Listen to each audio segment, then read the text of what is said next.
여러분 안녕하세요. 일조의 역사광장입니다.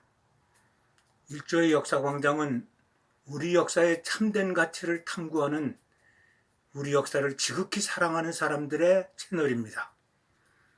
오늘은 궁궐의 아름다움을 찾아보는 궁궐의 미학 두 번째 시간으로 인간 중심인 궁궐의 감성과 이성을 표현한 단청과 창호 문양에 대해서 알아보겠습니다.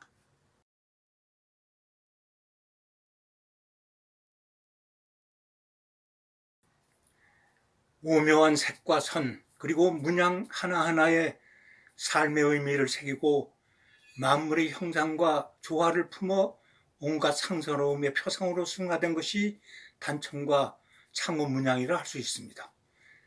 백이민족이라고 하는 소박한 민족적 특성에도 불구하고 뜨거운 열정과 감성을 화려한 색채와 문양으로 승화시킨 민족임을 깨닫게 해주는 것이 바로 단청과 창호의 문양이 아닐 수 없습니다.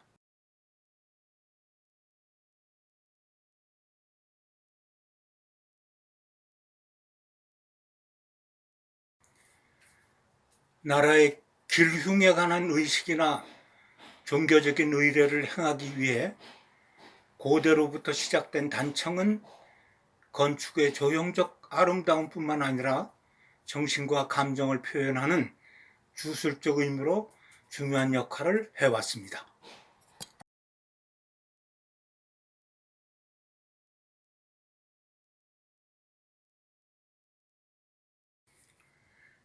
특히 목조 건축물에 주로 단청을 하는 이유는 건물의 성격을 나타내기 위해 격에 맞는 장엄과 위엄을 돋보이기 위한 목적도 있었지만, 목재 표면이 갈라지거나 비, 바람 등 자연현상으로 인한 부식과 충혈을 방지하기 위한 목적이 가장 크다고 할 수 있습니다.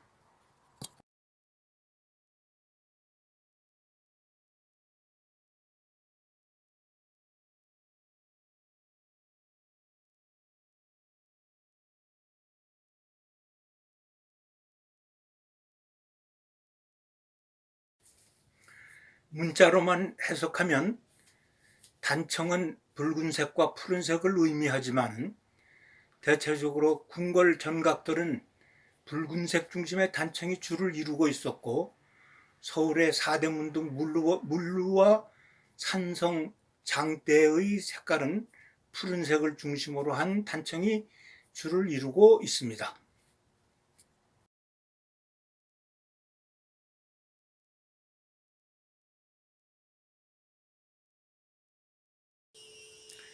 단청의 색상 구성은 음양오행의 5가지 색채를 기본으로 오방정색 5가지 색과 오방정색을 조합한 오방간색 5가지 등 도합 10가지의 색을 정교하게 배분 도색하여 화려한 색감을 창출했습니다.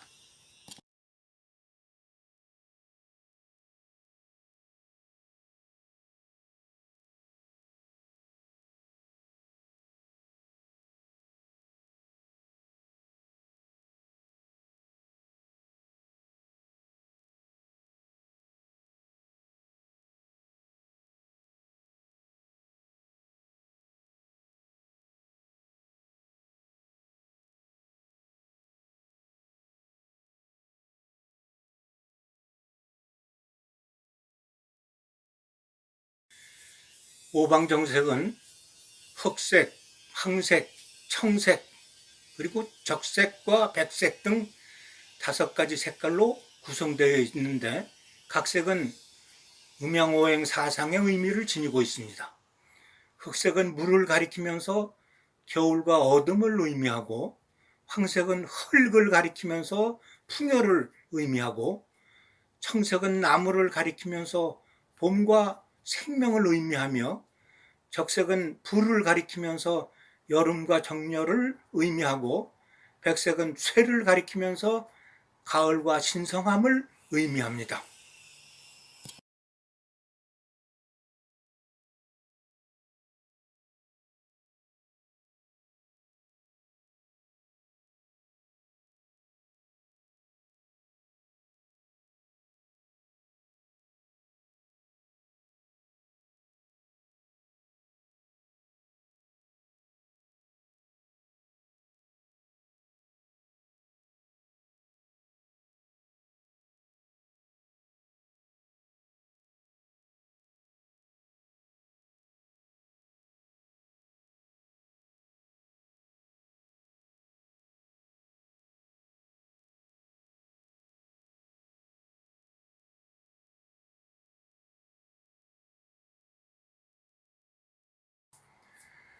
오방간색은 흑색과 적색을 배합하여 자주색을 추출하고 위엄과 고귀함을 의미하였으며, 적색과 백색을 배합하여 분홍색을 추출하고 기쁨과 온화함을, 그리고 백색과 청색을 배합하여 벽색을 추출하고 이상과 희망을, 또한 청색과 황색을 배합하여 녹색을 추출하고 평화와 성장을 의미했으며, 황색과 흑색을 배합하여 유황색을 추출하고 비옥과 풍요를 의미하였습니다.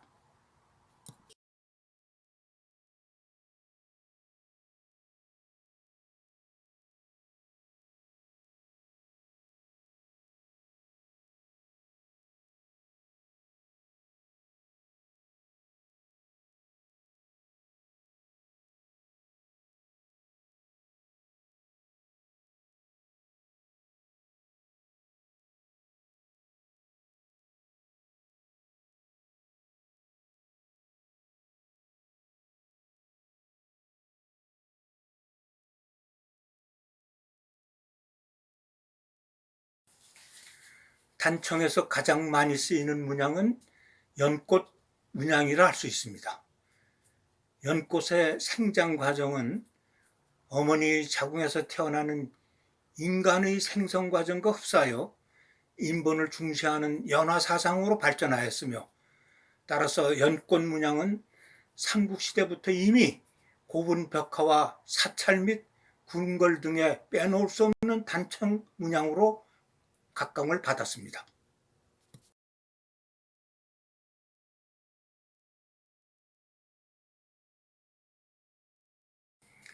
궁궐 전각은 문에서 시작해서 문으로 끝난다 해도 과언이 아닐 정도로 건물 전체의 80%가 창호문으로 이루어졌다 해도 과언이 아닙니다. 창호가 곧 벽이요, 벽이 곧 창호라 할 수 있다 보니 다채로운 문살의 향연이 펼쳐지는 건 당연하다 할 수 있습니다. 기본 구조는 같지만 문의 형태와 창살의 모양에 따라 확연히 다른 분위기를 연출하는 것이 바로 창호의 아름다움이라 할 수 있겠습니다.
창호는 창과 문의 기능을 합친 특유의 건축 구조로 출입문과 채광창 및 통풍창의 역할을 함께합니다.